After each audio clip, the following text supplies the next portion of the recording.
Let go of perfectionism.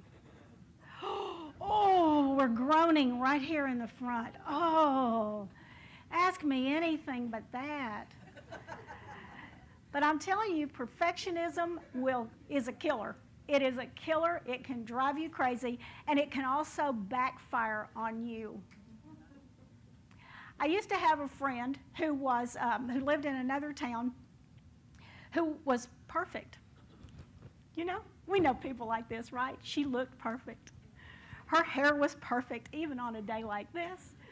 Her clothes were perfect. Her house was perfect.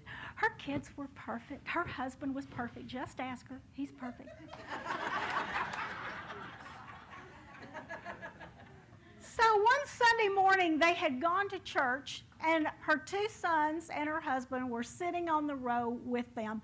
And of course, these kids are in church, so they had to be what? Perfect. And the way that you keep them quiet is to give them something to do, right?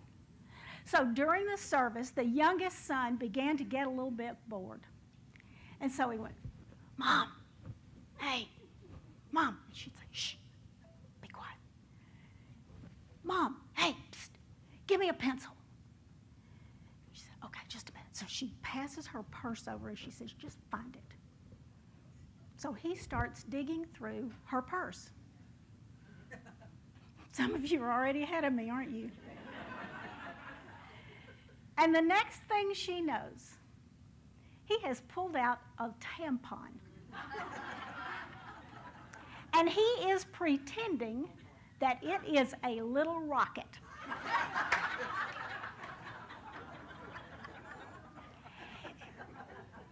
He shot that rocket, and it went sailing over the shoulder of the man who was sitting in front of him.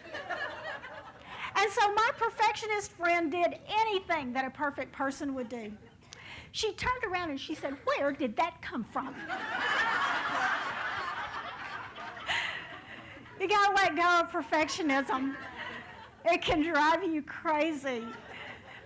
And it can also create a lot of stress, particularly when you're going through a lot of changes in your life and in your work.